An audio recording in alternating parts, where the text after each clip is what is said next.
ನಮ್ಮೂರಲ್ಲಿ ಮನೆ ಮನೆಗೆ ಗಂಗೆ ಅಂತ ನಲ್ಲಿ ಹಾಕೋರು. ಆ ನಲ್ಲಿಗೆ ನೋಡಿದ್ರೆ ಒಂದು ತೊಟ್ಟು ನೀರು ಬತ್ತಿರಲಿಲ್ಲ ನಾವು ಹೋದಾಗ. ಮತ್ತು ಮನೆ ಮುಂದೆ ನೋಡಿದ್ರೆ ಎಲ್ಲ ಉಕ್ಕೆ ಮಾಡಿಕ್ಕಿದ್ರು JCB ತಗೊಬಂದು ನಲ್ಲಿ ಹಾಕ್ತೀವಿ ಅಂತೇಳಿ. ಸರಿ ಆಯಿತು, ಇನ್ನೇನು ಮಾಡೋದು, ನೀರಿಲ್ಲ ಅಂದರೆ ಊಟನೂ ಇಲ್ಲ ಅಂತ ಅಂದ್ಕೊಂಡು ಎರ್ದಣ್ಣು ಸಿಕ್ಕಿದ್ವು. ಒಂದೆರಡು ಎರ್ದಣ್ಣು ತೊಗೊಂಬಂದು ತಿಂತಾಯಿದ್ದೆ.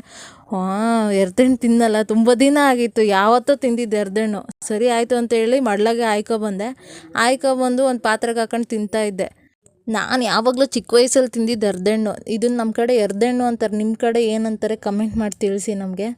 ಸರಿ, ನಾವು ಇದಕ್ಕೋಸ್ಕರ ಸ್ಕೂಲ್ ಬಿಟ್ಟಿದ್ದ ತಕ್ಷಣ ಓಡ್ತಿದ್ವಿ. ಅದಲ್ಲದೆ ನಮ್ಮ ಮೇಷ್ಟ್ರು ಬಂದರೆ ನಮ್ಮ ಮೇಷ್ಟ್ರಿಗೂ ಒಂದಷ್ಟು ಬಕ್ಸೆ ತುಂಬ ಕೊಟ್ಟು, ಅಲ್ಲಿ ಉತ್ತ ಇದ್ದರೆ ಉತ್ತದೊಳಗಡೆ ರಾವು ಕಚ್ಚುತ್ತವೆ ಅಂತೇಳಿ ಅರ್ಧ ಕಚ್ಚಿರೋ ಎರ್ದಣ್ಣ ಅಲ್ಲಿರೋ ಮುಳ್ಳಿಗೆ ಚುಚ್ಬಿಟ್ಟು ಹೋಗ್ತಿದ್ವಿ. ಏನು ಅರ್ಥವೇ ಆಗ್ತಿಲ್ವೇ ಈ ಕೇಸು?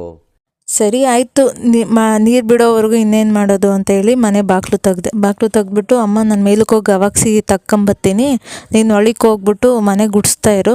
ಮನೆ ಒಳಗಡೆ ಎಲ್ಲ ಕಸ ಗುಡಿಸ್ಬಿಟ್ಟು ತಂದಿರೋ ಬ್ಯಾಗ್ಗಳ್ನೆಲ್ಲ ಒಳಕ್ಕಿಕ್ಕ. ನೀರು ಬಿಟ್ಟಿದ್ದ ತಕ್ಷಣ ಊಟ ಮಾಡೋಣ, ನೀರು ಬೇರೆ ಎಲ್ಲ ಕುಡಿಯೋಕ್ಕೀಗ. ಬಿಟ್ಟಿದ್ದ ತಕ್ಷಣ ಹೊಟ್ಟೆ ಇಸ್ಕೊಂಡಿದ್ದೀವಿ, ಊಟ ಉಣ್ಣೋಣ ಅಂತ. ಸರಿ ಆಯಿತು ಅಂತೇಳಿ ಮನೆಯಲ್ಲೆಲ್ಲ ಕಸ ಗುಡಿಸಿ ತಂದಿರೋ ಬ್ಯಾಗ್ಗಳ್ನೆಲ್ಲ ಒಳಕ್ಕಿಕ್ಕಂತ ಇದ್ದೆ. ಅಷ್ಟರೊಳಗಡೆ ಒಂದು ಸ್ವಲ್ಪ ಹೊತ್ತು ಬಿಟ್ಟು ನೀರು ಬಿಟ್ಟರು.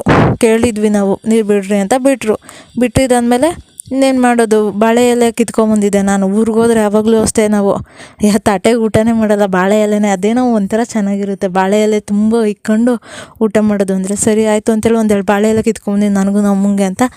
2 ಬಾಳೆ ಎಲೆನೂ ತೊಳೆದ್ಬಿಟ್ಟು ಹೊರಗಡೆನೆ ಅಮ್ಮ ಕಸ ಗುಡಿಸಿ ಸಾರಿಸಿದ್ದು, ಸ್ವಲ್ಪ ನೀರು ಹಾಕಿ ಗುಡಿಸಿತ್ತು, ಮನೆ ಮುಂದೆ ಧೂಳು ಇರ್ತದೆ ಅಂತ. ಹೊರಗಡೆನೇ ತಂಪಾಗಿರೋದೆಲ್ಲ ಗಾಳಿ ಬಂತಿತ್ತು. ಮುದ್ದೆ, ಅನ್ನ, ಸಾರು, ಮೊಸರು, ಗಟ್ಟಿ ಮೊಸರಿತ್ತು. ಆಮೇಲೆ ಒಂದೆರಡು ನಾನೇ ಬೂಂದಿ ಖಾರ ಮಾಡಿದ್ದೆ. ಅವನ್ನೆಲ್ಲ ತೊಗೊಂಬಂತಿದ್ವಿ ಊರಿಂದ ಬರ್ಬೇಕಾರೆ. ಹಪ್ಳ ಎಲ್ಲ ಇದನ್ನೆಲ್ಲ ಸಿಗ್ತವೆ ಇಲ್ಲೆಲ್ಲ.